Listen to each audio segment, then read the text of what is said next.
Master Unity shaders by learning the 20% of concepts that give you 80% of the results. A shader is a small program that runs on the GPU, telling it exactly how to draw each pixel on your screen. Understanding the fundamental structure of shaders is your first step to mastery. Every shader has two main components that work together like a relay race. The Vertex Shader manipulates positions and geometry, then passes data to the Fragment Shader, which determines the final color of each pixel. The key mindset shift is this: you don't draw in shaders, you describe mathematical transformations and light interactions. Understanding how data flows through the pipeline is crucial for debugging and creating effective shaders. Data flows from mesh-level information called app data through interpolated values in version 2F to the final output color. Semantics like position, normal, and TEXCOORD are contracts that tell Unity what type of data you're working with. Most shader bugs happen because semantics are misdeclared, or data isn't passed correctly between stages. Lighting is what makes 3D objects look believable and grounded in reality. The secret to convincing lighting isn't mathematical perfection, it's understanding how light and shadow create contrast. Lambert diffuse lighting uses the dot product between the surface normal and light direction to calculate how bright a surface should be. The angle between the normal vector and light direction determines how much light the surface receives. A smaller angle means brighter lighting. Specular highlights use the half vector between light and view directions to create shiny reflections. A crucial principle: specular highlights reflect the color of the light source itself, not the surface color. Normal maps are one of the most powerful tricks in shader programming for adding detail without geometry.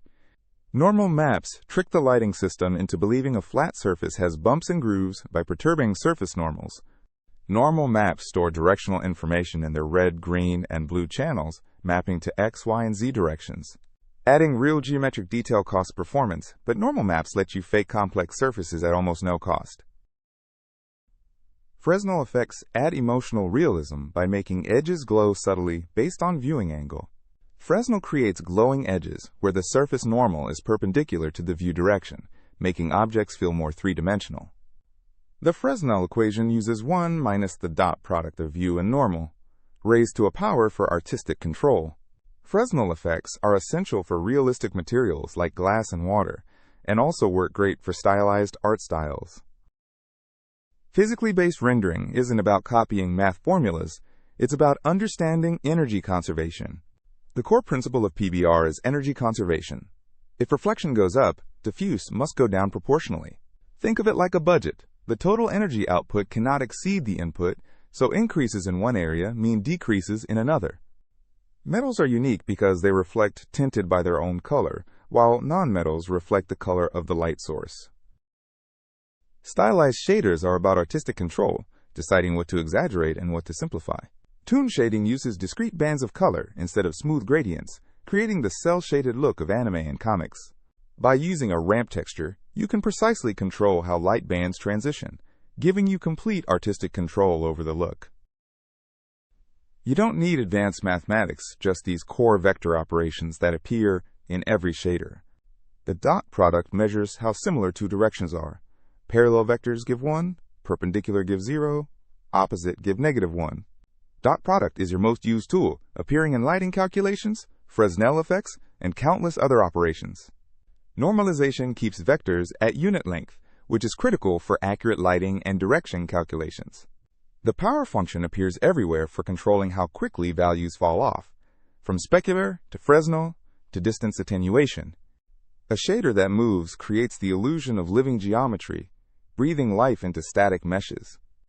Sine and cosine functions create wave patterns perfect for water, flags, grass, and any organic movement. Vertex animation using time and trigonometric functions creates natural-looking motion for cloth, plants, and liquids.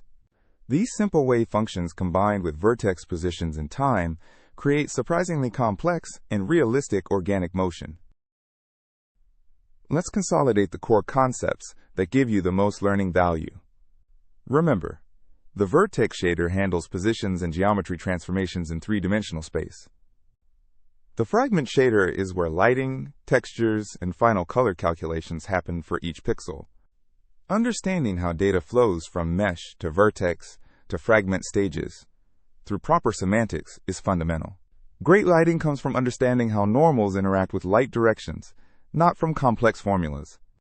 Use tricks like normal maps and Fresnel to create the illusion of complexity without expensive geometry. These 5 core ideas form the foundation of shader programming and will serve you throughout your entire journey.